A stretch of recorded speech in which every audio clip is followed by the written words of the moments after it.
বাঘের পায়ের ছাপ। এই যে এখানে পানি দিয়ে যে ইয়াটা রাখা আছে। বানর থেকে সাবধান, আপনাদের মোবাইল, মানিব্যাগ, টাকা পয়সা এগুলো একটু সাবধানে রাখবেন। বন্য শুকর আছে, হরিণ আছে।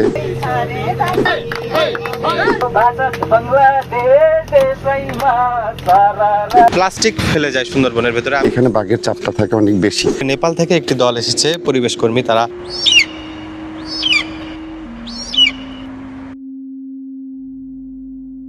আসসালামু আলাইকুম প্রিয় দর্শক, আজ আমি আপনাদেরকে নিয়ে এসেছি সাতক্ষীরা জেলার শ্যামনগর উপজেলার মুন্সিগঞ্জ ফরেস্ট অফিসের একেবারে সামনে। এটি হচ্ছে একটি ঘাট, যে ঘাট দিয়ে আমরা যাচ্ছি কলাগাছি, যেটি সুন্দরবনের একটি সুন্দর স্পট যেখানে মানুষ ঘুরতে আসে, বিশেষ করে পর্যটকরা। তো আপনারা যারা সুন্দরবন ঘুরতে আসবেন তাদেরকেও দেখানোর চেষ্টা করব আসলে সুন্দরবন ভ্রমণটা কতটা উপভোগ্য এবং এখানে কী ধরনের পশু পাখি দেখা যায়। আমাদের সাথে থাকুন, দেখতে থাকুন আজকের ভ্রমণ।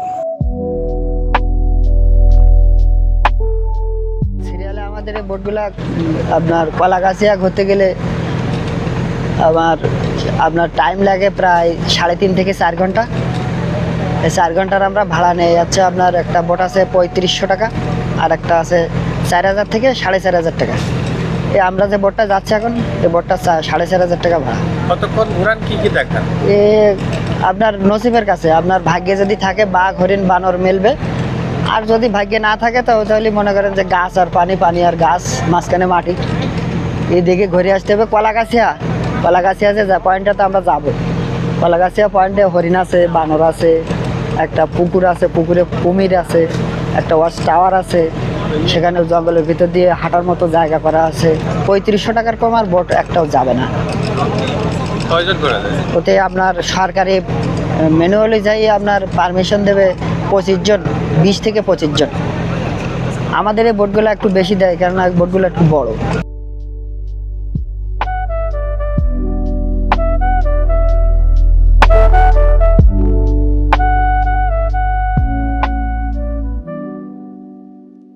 সুন্দরবনে আসার আগে আপনাদের কিন্তু মুন্সিগঞ্জ ফরেস্ট স্টেশন থেকে ওখান থেকে একটি বোট নিয়ে আসতে হয়।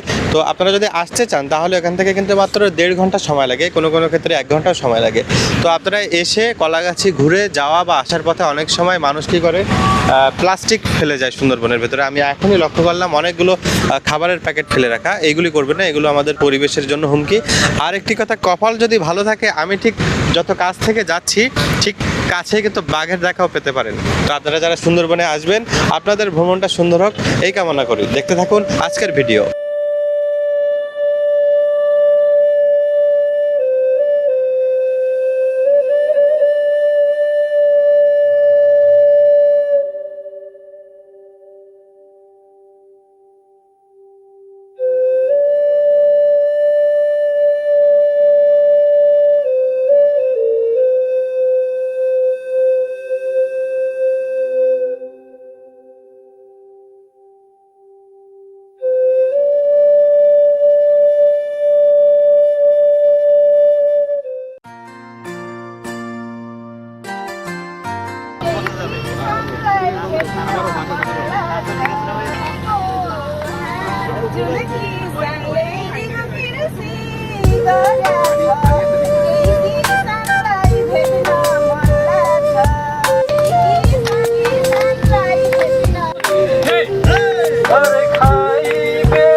প্রিয় দর্শক, আমরা কিন্তু দীর্ঘ 1.5 ঘন্টা পথ পাড়ি দিয়ে সুন্দরবন দিয়ে বোটে করে চলে আসলাম কলাগাছিতে। এখন আমরা ঢুকবো এই পর্যটন কেন্দ্রে, দেখাবো এখানে কি কি রয়েছে সেটি, এবং আপনাদেরকেও দেখানোর চেষ্টা করব। আমি শুরুতে দেখতে পাচ্ছি একটি বানর রয়েছে এখানে, এবং এই বানর থেকে সাবধান, আপনাদের মোবাইল, মানিব্যাগ, টাকা পয়সা এগুলো একটু সাবধানে রাখবেন, কেননা বানর কিন্তু এগুলো নিয়ে চলে যেতে পারে। তো চলুন আমরা কলাগাছিয়া পর্যটন কেন্দ্রের ভেতরে যে দেখতে থাকি এখানে কি কি দেখার মতো রয়েছে।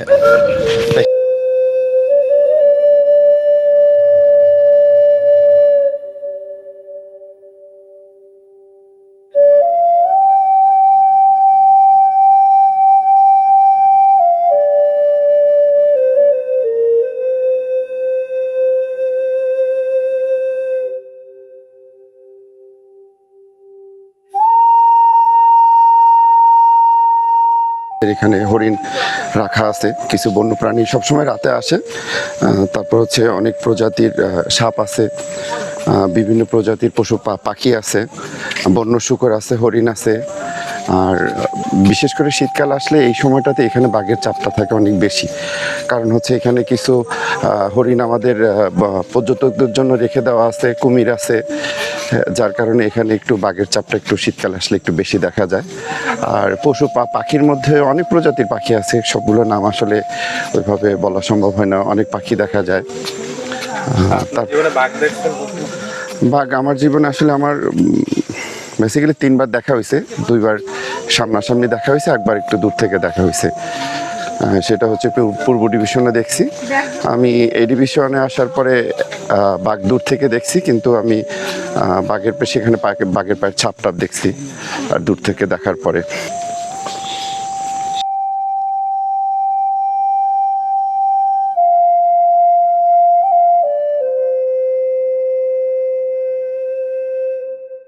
বাঘের পায়ের ছাপ, এই যে এখানে পানি দিয়ে যে ইয়াটা রাখা আছে, অনেক ছোট মনে হচ্ছে। হ্যাঁ, একটু একটু একটু ছোট।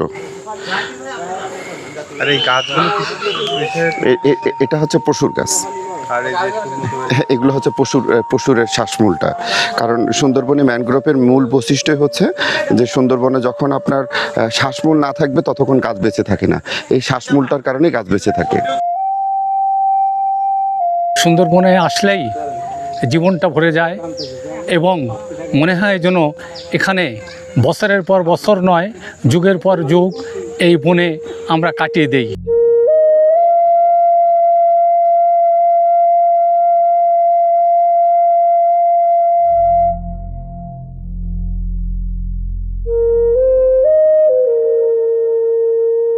बहुत दिल से धन्यवाद करता हूँ।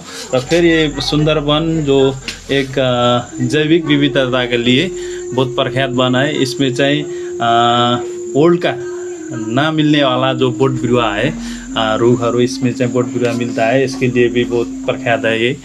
आज पहले हमने किधर सुना था, ओल्ड में एक वन है जो सबसे बड़ा वन बांग्लादेश में सुंदरबन होता है बनने सुना था। अभी प्रत्यक्ष देखने के लिए भी मिला। इसके लिए और संस्था और आप लोग सबको लिए एकदम हृदय धन्यवाद व्यक्त करता हूँ। আমার এখানে এসে অনেক ভালো লাগছে। আমি এখানে এসে গাছ দেখেছি, পাখি দেখেছি, বানর দেখেছি, নদী দেখেছি।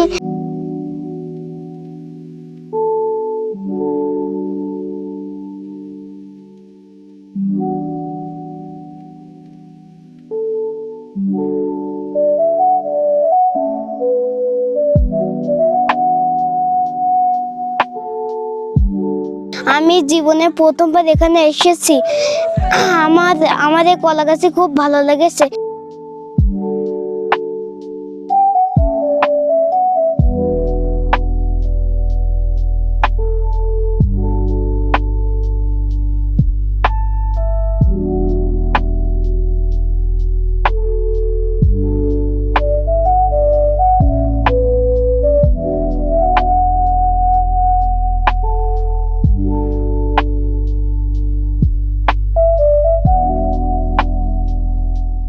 প্রিয় দর্শক, আজকে সাতক্ষীরার সুন্দরবনের কলাগাছিয়া যে পর্যটন কেন্দ্র আছে সেটি আপনাদেরকে ঘুরিয়ে দেখালাম। একটি কথা বলে রাখি, আজকে মূলত আমাদেরকে ঘুরিয়ে দেখিয়েছে, সার্বিক সহযোগিতা করেছে বার্ষিক তাদের গ্রিন কোয়ালিশন টিম রয়েছে, সেই টিমের আন্ডারে পরিবেশ কর্মীরা, বিশেষ করে নেপাল থেকে একটি দল এসেছে পরিবেশ কর্মী, তারা পরিবেশ নিয়ে কাজ করে থাকেন। এবং আমরা যারা সাংবাদিক রয়েছে এবং গ্রিন কোয়ালিশন নিয়ে কাজ করে থাকি, পরিবেশ কর্মী বলা যায় যারা সাংবাদিক আমরা রয়েছি, আমরাও এসেছি এবং আজকে দেখানোর চেষ্টা করেছি এই যে সুন্দরবনের কলাগাছিয়া পর্যটন কেন্দ্রের সৌন্দর্য এবং এখানে যে সকল পশু পাখি রয়েছে সেগুলো আপনাদেরকে দেখিয়েছি। দেখা হবে নতুন কোনো ভিডিওতে, সে পর্যন্ত সবাই ভালো থাকবেন।